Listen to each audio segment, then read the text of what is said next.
ఇక అసలైనటువంటి వార్త ఆపరేషన్ సింధూర్తో మన ఆర్మీ సత్తా చాటింది అని చెప్పి మళ్ళీ మాట్లాడండి నరేంద్ర మోడీ. ఆపరేషన్ సింధూర్తో ఆర్మీ మన సత్తా చాటింది అని చెప్పి మాట్లాడండి. ఇంట్లో చూద్దాం. ఇక చాటింది దేశ ఐక్యతను ప్రపంచం మొత్తం చూసింది అని మోడీ అంటే, మోడీ మళ్ళీ మళ్ళీ ఇదే ఎందుకు చెప్తా ఉన్నాడు? ఇంతవరకు చాటింది దేశ ఐక్యతను ప్రపంచం మొత్తం చూసిందంట మోడీ. 22 నిమిషాల్లోనే టెర్రరిస్టు క్యాంపును ధ్వంసం చేశాం. ప్రపంచం చూపంతా మేడ్ ఇన్ ఇండియా ఆయుధాల పైపై అని చెప్పి ఒక వార్త కనబడతా ఉంది. పార్లమెంట్ సమావేశాలకు హాజరైన ప్రధాని సభలో మాట్లాడే అవకాశం ఇవ్వాలన్నటువంటి రాహుల్ గాంధీ తొలి రోజే ఉభయ సభల్లో వాయిదాల పర్వం. ఆపరేషన్ సింధూర్పై చర్చకు ప్రతిపక్షాల పట్టు. 16 గంటల డిబేట్కు బిజినెస్ అడ్వైజరీ కమిటీ ఓకే. వచ్చే వారం ప్రారంభించేటువంటి అవకాశం ఉన్నట్టు తెలుస్తూ ఉంది. ఇక్కడ ఆపరేషన్ సింధూర్తో మన సత్తా చాటిందో అని. అయితే యాక్చువల్గా నరేంద్ర మోడీ గారు ఎంత మాటకారి అంటే మామూలు మాటకారి కాదు.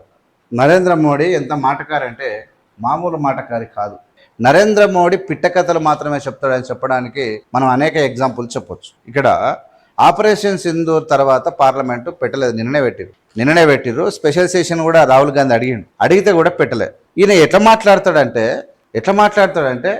దేశంలో ఏమందిలో అంత గొర్రెలు అలాకేం తెలుసు, నేనే కదా మొత్తం ఊపి షేక్ చేసేది, ఇక నేను ఏది చెప్తే అది నమ్ముతారా, నేను ఏది చెప్తే అదే మీడియా రాస్తుంది, ప్రజలకెట్లా తెలుస్తుంది అనేది. నరేంద్ర మోడీ గారు గుర్తుంచుకోవాల్సిందంటే 4,000 మంది టూరిస్టులు జమ్మూ కాశ్మీర్లోని పహల్గామ్లో టూరిస్టులు ఉన్నప్పుడు, టూరిస్టు ప్రదేశంగా మీ ప్రభుత్వము జమ్మూ కాశ్మీర్ను ప్రకటించినప్పుడు మీరే ఊదరగొట్టి జబ్బలు ధరిసి ప్రజలను ఆకర్షించినటువంటి జమ్మూ కాశ్మీర్ ప్రాంతం అత్యంత ప్రమాదకరమైందని తెలిసి ప్రజలను గాలికి వదిలేసి భద్రత లేకుండా మీరు ఒక్క పోలీసు కూడా లేకుండా మీరు పాలన కొనసాగించి ప్రపంచంలోనే నీ గొప్పతనాన్ని నువ్వే దాటుకున్నావు అంటే ఆ గొప్పతనం నీకే చెల్లుతా ఉంది. ఇలా మా ఊర్లలో ఇప్పుడు మా హైదరాబాద్ నగరంలో పాలన ఏ ప్రభుత్వం ఉన్నా సన్ సిటీ దగ్గర ఉన్నటువంటి ఆర్మీకి సంబంధించినటువంటి ఆర్ఎంఐసమ్మ కాడైనా నువ్వు ఎప్పుడు పోలీస్ సెక్యూరిటీ ఉంటుంది. నువ్వు చార్మినార్ కాడ ఉన్నటువంటి చార్మినార్ భాగ్యలక్ష్మి టెంపుల్ అయినా చూడు, నువ్వు గోల్కొండ కన్నావో, నువ్వు బిర్లా మందిర్కి పోతే కూడా పోలీస్ సెక్యూరిటీ ఉంటుంది, నువ్వు యాదగిరి గుట్ట పోతే పోలీస్ సెక్యూరిటీ ఉంటుంది, తిరుపతి పోతే పోలీస్ సెక్యూరిటీ. అంటే దేవాలయాలకు భక్తుల యొక్క సందడి ఉన్నటువంటి దేవాలయాలలో చాలా పెద్ద ఎత్తున భద్రత ఉంటుంది. కానీ 4,000 మంది టూరిస్టులు ఆ ప్రాంతంలో ఉన్న సమయంలో జమ్మూ కాశ్మీర్ లాంటి ప్రాంతంలో, పహల్గామ్ లాంటి ప్రాంతంలో పోలీసుల యొక్క పహార లేకుండా నీ పాలన కొనసాగిందంటే అది నీ గొప్పతనం అంటావా, మీ తెలివితేటలు అంటారా? దాన్ని కూడా కప్పిపుచ్చి పోనీ వాళ్లకు రోడ్డు మార్గం లేదు, అక్కడికి వెళ్ళి ఆ ప్రాంతం వరకు దాని తర్వాత రోడ్డు మార్గం లేదు, గుట్టలకి వెళ్ళి నడుచుకుంటూ పోవాలి. వాళ్ళు పహల్గామ్కి వచ్చి ఆ నడి రోడ్డు పార్కులకు వచ్చి చంపేసి పోతూ ఉంటే కూడా నీ పోలీసులు వాళ్ళని పట్టుకోలేదు. పోయి వాళ్ళు ఎట్లా పోయారు? గుర్రాల మీద పోయిర్రా, గాడిదల మీద పోయిర్రా, రన్నింగ్ చేసిరా? ఎందుకు మీరు ఇది చేసిరా అని అడిగితే లేదు, మామూలు కోపం పొడుచుకురాదుగా, మమ్మల్ని క్వశ్చన్ చేస్తావా అని చెప్పి 26 మందిని పొట్టన పెట్టుకున్నాక యుద్ధం ఆపిండు. మరి నరేంద్ర మోడీ యుద్ధం కూడా ఈ ఆపరేషన్ సింధూర్ ఎట్లా ఆపిండు? ట్రంప్ ట్వీట్ పెట్టిండు, స్టాప్ అంటే స్టాప్ అయిపోయింది. అప్పటి వరకు దేశంలో ఉన్నటువంటి ప్రజలంతా గయ్యన మొత్తుకున్న లేదు ట్రంప్ ఆపలేదు, మేమే ఆపినామని చెప్పిండు.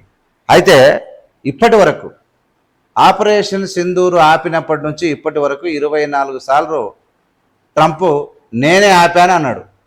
ఆ ట్రంప్ని ఎదిరించే సత్తలేదు. నోరుమై సన్నాసి, నువ్వేవాడు ఆపనికే అన్నటువంటి దమ్ము కూడా ఈయనకు లేదు. ఎందుకు లేదంటే అమెరికాలో పొట్టువాళ్ళు పెట్టి ఆయన చెప్పేసిండు, నువ్వు కనుక నన్ను ఏమని అన్నావు అనుకో, నీ సంగతి అంతా తేలిపోతుంది, నీ ఈఎంల సంగతి, నీ దోపిడీ సంగతి మొత్తం ప్రజలకు తెలిస్తే ఆయనతో ఉన్నది పోతుంది, కుయ్యి మనకు అని చెప్పి బెదిరించినట్టున్నది మోడీని. గజ వణికిపోతా ఉన్నాడు మోడీ.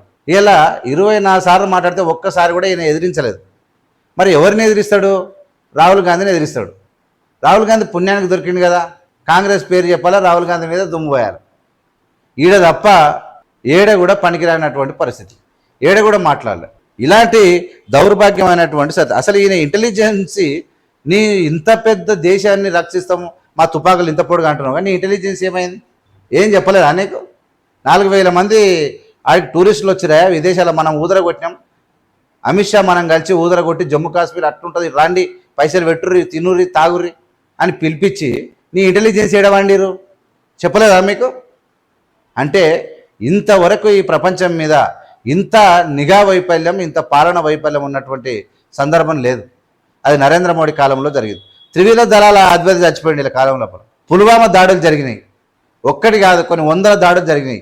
మళ్ళా వీళ్ళ టీవీలు వీళ్ళ పేపర్లు అన్నీ కొని పడేసారు, ఆదాన్ని కూడా కొనేసిండు అన్నీ.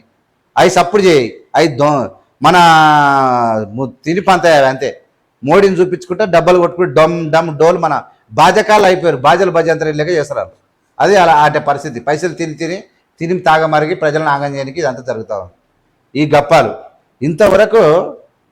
ఇంతవరకు అయితే గుజ్జత్ ఖరాబ్ మోడీ అయితే అక్కడ ఇంకోటి ఏం మనం గుర్తుపెట్టుకోవాలంటే మనకు అన్నిటికన్నా పెద్ద డేంజర్ ఏంటంటే ఒక్క దేశం అన్న మనకు సపోర్ట్ చేయలే.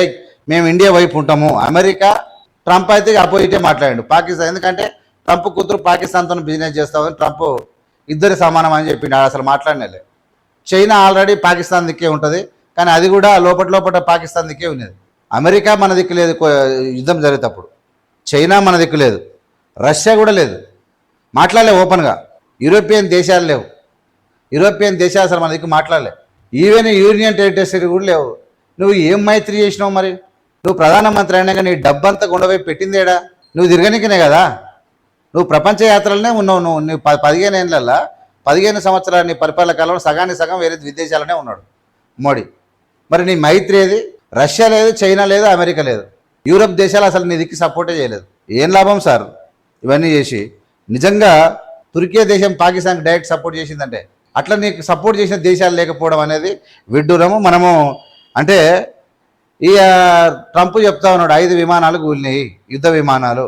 రాహుల్ గాంధీ అడిగిన వాళ్ళే కూలినాయి అని చెప్పు నరేంద్ర మోడీ ఎవరు కూలినాయి అని అడిగితే అట్లా కూడా రాహుల్ గాంధీ దేశద్రోహాన్ని తయారయ్యారు. అయితే మళ్ళీ ఇప్పుడు ఏం చెప్తున్నా అంటే ఆపరేషన్ సింధూర్లో మన ఆర్మీ సత్తా చాటింది. ఎస్, ఆర్మీని మేము తప్పు పట్టం. ఎందుకంటే ఆర్మీ అది మామూలు ఆర్మీ కాదు. భారత ఆర్మీ అంటేనే అందరు దాని సంగతి తెలుసు, దాని సత్తా తెలుసు. కానీ ఇలా భారత ప్రధాని యొక్క విధానం ఏంటంటే మంచి హైటెక్ మోడల్, హైటెక్ పోకడ, మంచి బిజినెస్ మ్యాన్లతో, ఇలా పేదరికం కాదు బిజినెస్ మ్యాన్లతో కలిసి తిరగాలి, ఉన్నకాడికి లూటు చేయాలి, ధరలు పెంచాలి, నిరుద్యోగం పెంచాలి, మొత్తం మీద సత్యనాశ చేయాలని అన్నటువంటి పరిస్థితి ఉన్న తప్ప ఆడ ఏమీ లేదు. ఇక 2 స్టేల్ బీడే అన్నట్టే ఉంది. ఇది పరిస్థితి.